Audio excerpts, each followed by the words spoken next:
welcome to Fridays with Father. Today I'm here at the Our Lady of Lourdes Pastoral Center, a beautiful little space here, and I want to talk about being patient during Advent and relating that to patience on pilgrimage.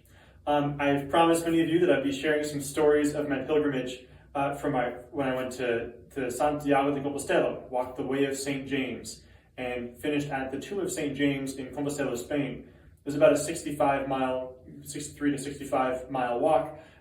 We started in Vigo, Spain, and walked for about 7 days. It was a beautiful time. And one of the things when you start a pilgrimage, you start on day one, and you think, okay, I've got a long ways to go. And it's really tempting to think, okay, I'm planning for day 7, that day when I finally reach Santiago, and everything I'm doing now, I'm just always looking forward to that future moment of reaching the place. And that's really important. You've got to make sure that you don't exert all of your energies right away. You've got to make sure you pace yourself out. That's part of the process. That's part of being patient. And there's that temptation to want to say, well, I just want to be there now. Can't we just get there already? But if you have that attitude, the problem is you miss the fact that God is trying to bless you on the journey. Every moment of that walk, God was trying to teach us something. And the first moment was for me when we started out in Vigo, Spain. And we got to see the sunrise over this beautiful coastal town. I'm just imagining like picturesque Southern California, right? A beautiful ocean coastline, kind of some rugged green hills in the background, 70 degrees and sunny. It was glorious.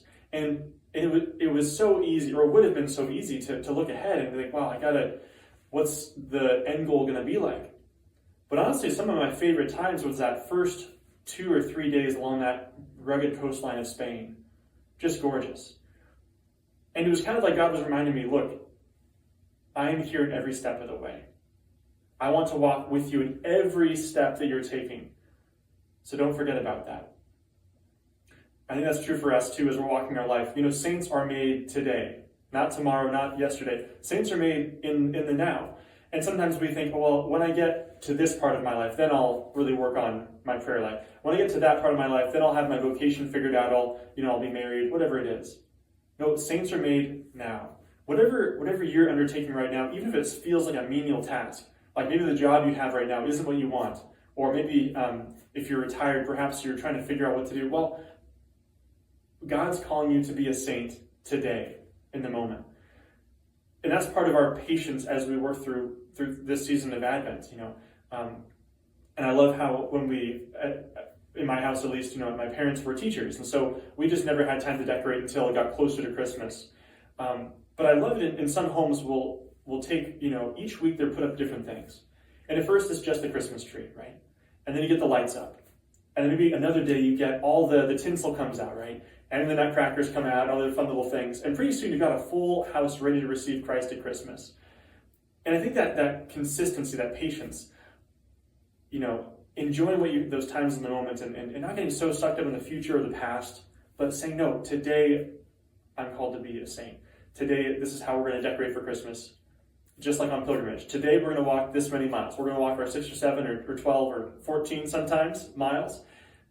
And this is our task today.